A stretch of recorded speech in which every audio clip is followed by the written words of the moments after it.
So Leute, ich wette, von 100 Menschen, denen das Thema heute wichtig sein müsste, schauen nur 1% sich dieses Video an. Die anderen 99 bleiben in ihrer Negativität. Das ist ja auch so einfach. Schau doch mal die Nachrichten an. Schlechte Meldungen verkaufen sich einfach besser. Die Leute leiden gern. Und das bedienen die Medien. Ich konnte das selbst so oft sehen. Die Riesenkatastrophenmeldung, dass das Werk X geschlossen wird, dass das bekannte Unternehmen Y Insolvenz beantragt hat. Riesenschlagzeilen, Mitarbeiter mit Tränen in den Augen. Aber die Meldung 3 oder 6 Monate später, dass das Unternehmen gerettet werden konnte, die Freudentränen, das ist den Medien dann keine einzige Zeile wert.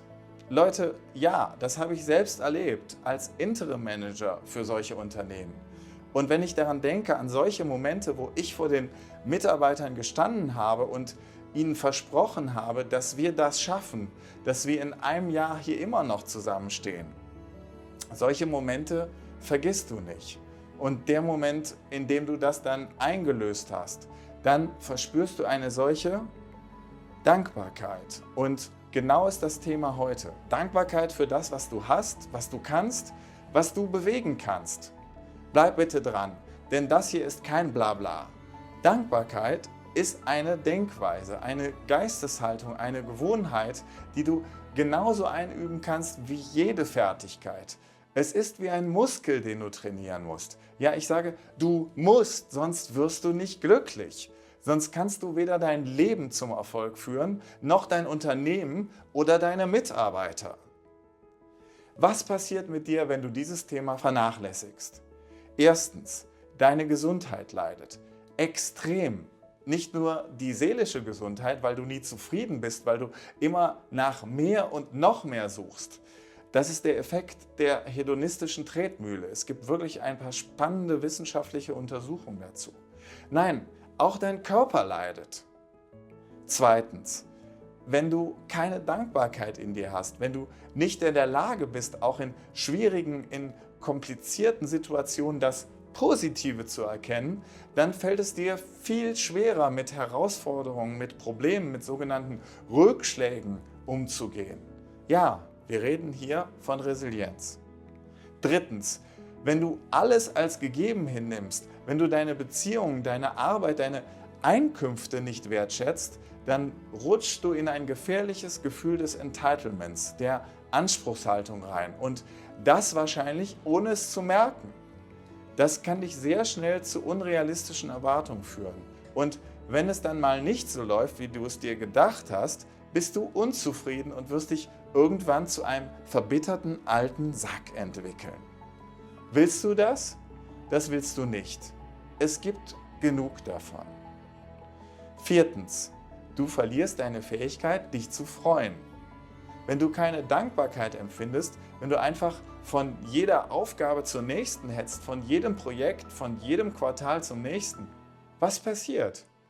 Wenn du, ohne einmal innezuhalten, um dich und die Menschen, die mit dir an einem Strang ziehen, mal wertzuschätzen, dann schneidest du dich schnell von den positiven Emotionen ab.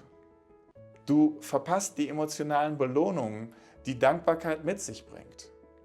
Fünftens, du läufst in einen negativen Kreislauf rein, aus Unzufriedenheit, Getriebenheit und einigen nur oberflächlich wahrgenommenen kurzzeitigen Erfolgen. Und das, weil du ja nie auch mal einmal nur ein bisschen zufrieden sein kannst.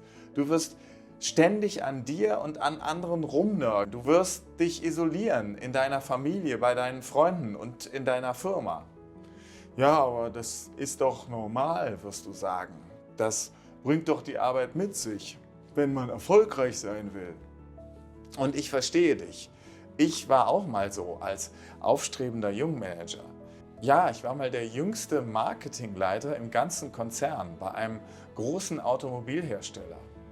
Ich war gut, aber ich war ein Getriebener und ich bin erst aufgewacht.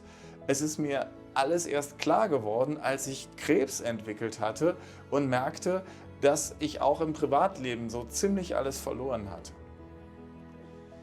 Dankbarkeit ist nicht irgendwie nur die nette kleine Geste, sondern ein mächtiges Werkzeug. nicht nur für ein erfülltes Leben irgendwann, sondern Dankbarkeit ist ein Alltagstool, um effektiver zu werden, um physisch und psychisch gesund zu bleiben. Ja, meinetwegen, wir sind in unserer Gesellschaft oder zumindest in der Bubble, die sich für Content wie diesen hier interessiert, heftig auf Leistung, Wettbewerb und materiellen Erfolg ausgerichtet. Der Fokus liegt in unserer westlichen Welt auf dem, was man noch erreichen möchte, besitzen möchte und nicht auf dem, was man bereits hat. Das, was man als Ziel erreicht hat, was man auf seiner Bucketlist streichen kann, ist ja, wie viele Leute ernsthaft sagen, abgehakt. Deswegen wird Dankbarkeit als wenig erstrebenswert wahrgenommen oder gleich als Ablenkung vom Streben nach mehr angesehen. Als eine passive Haltung, die man unbedingt vermeiden sollte, als spiritueller Blödsinn oder eine händefaltende Religiosität einfacher Leute. Was wir als aufgeklärte, erfolgreiche Macher ja nun wirklich nicht nötig haben. Wir wollen uns doch nicht so verletzbar zeigen. Sowas denken die 99% und du hast auch mal so gedacht. Richtig? Ich zumindest habe mal so gedacht. Und es ist so falsch. Dankbarkeit ist keine leere Höflichkeit, die uns als Kinder bis zum Exzess eingetrichtert wurde. Hast du Danke gesagt? Danke. Nein. Dankbarkeit ist weit mehr als nur ein angenehmes Gefühl. Es ist ein aktiver Zustand, der unser Gehirn tatsächlich verändern kann. Wir sehen dann nicht die Tür, die sich schließt, sondern die, die sich öffnet. Wir bleiben nicht in Problemen stecken, sondern sehen die Chancen. Ist das nicht der Skill Nummer 1 für alle Menschen? In einer Welt, die sich jeden Tag stärker und schneller verändert? Ist das nicht super wichtig für Selbstständige, für Unternehmen, für Menschen, die Karriere machen wollen? Und super wichtig im Privatleben, um nicht umgehauen zu werden von den kleinen und großen Unsicherheiten im Alltag. Also, was kannst du jetzt tun, um dankbarer zu werden? Ich sage es dir, machen musst du. Erstens, fang mit Journaling an. Tagebuch hat man dazu früher gesagt, aber das klingt ja irgendwie nach Kindsein in alter Zeit. Dein To-Do? Schreib dir jeden Morgen 3 bis 5 Dinge auf, für die du an diesem Tag dankbar bist. Das können große oder kleine Dinge sein. Fokussiere dich auf das Positive. Zweitens, auf dem Weg zur Arbeit oder wenn du wie ich im Homeoffice arbeitest, dann eben während du dich fertig machst, mach eine Übung, worauf du dich heute freust. Gibt es da Dinge bei deiner Arbeit? Wenn nein, freu dich auf deine Abendgestaltung. Dein To-Do? Finde 3 Dinge, die dich zum Lächeln bringen. Und wenn da nichts ist, ist das ein starker Hinweis, dass du da etwas für dich einplanen musst. Drittens, bedanke dich aktiv bei Menschen. Wenn du dir einen Kaffee holst, in der Bäckerei, in der Kantine, achte mal bewusst darauf, ob und wie du dich bedankst. Dein To-Do? Sag etwas Nettes zu Menschen, die in irgendeiner Weise etwas für dich tun. Du wirkst nicht schwach dadurch, du wirkst wertschätzend und weltgewandt. Viertens, übe das Tool der mentalen Subtraktion. Mach das Gedankenexperiment, was du fühlen würdest, ohne dein Zuhause, deine Firma, deine Frau, deinen Mann, deine Kinder. Dein To-Do? Plane die Übung ein für das Wochenende, wo du einfach mal ein paar Minuten in eine andere Realität eintauchst, ohne diese Menschen, ohne diese Dinge in deinem Leben. Fünftens, bevor du heute Abend einschläfst, lass das Telefon oder den Fernseher einfach nur 10 Minuten früher aus und das Licht auch schon ausmachen. Aber anstatt dich immer rumzuwälzen im Bett und das Gleiche mit deinen ungelösten Gedanken in deinem Kopf zu machen, denkst du einfach mal über das nach, wofür du dankbar sein kannst. Dein To-Do? Es ist ja Nacht, keiner sieht dich, keiner hört dir zu. Du kannst dich also trauen, mal die kleinsten Dinge rauszulassen, für die du dankbar bist. Wie fühlt sich dein Bett an? Wie viele Menschen haben nicht so ein tolles Bett? Und der Körper, der da drin liegt? Ich meine deinen. Du hast idealerweise noch alle Körperteile, kannst atmen ohne Geräte, brauchst keine Windeln. Du bist gut in Schuss, oder? und du kannst morgen aller Wahrscheinlichkeit nach den Tag erleben, weil du nicht tödlich krank bist oder in einer Kriegsregion lebst. Ist das nicht etwas, um dankbar zu sein?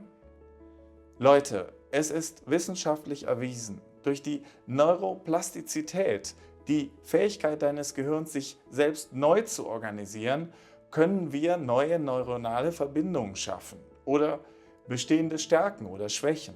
Also schaff die Gedankenmuster, die dich glücklicher, gesünder und resilienter machen. Und du wirst damit die Menschen in deiner Umgebung auch noch glücklicher und produktiver machen. Und das kommt dir ja auch zugute. Ein klares Win-Win also. So Leute, das war die erste Denkweise von insgesamt 12. Den Rest siehst du, wenn du meinen Kanal abonnierst. Und hau noch auf die Glocke, um ja nichts zu verpassen. Und lass mir unbedingt ein Like da, denn das hilft dann auch, dass sich die Videos weiter verbreiten. Und du tust mir echt einen Gefallen damit. Und wenn du jetzt richtig durchstarten willst, dann trag dich in meinen Newsletter ein. Da bekommst du noch mehr Anregungen und Tools für ein erfolgreiches Leben. Der Link ist unten in der Beschreibung. Denn ich begleite dich auf diesem Weg, wenn du willst. Und denk daran, ich habe es geschafft. Ich bin so glücklich wie nie in meinem Leben. Und wenn ich das geschafft habe, dann schaffst du das auch. Ich glaube an dich.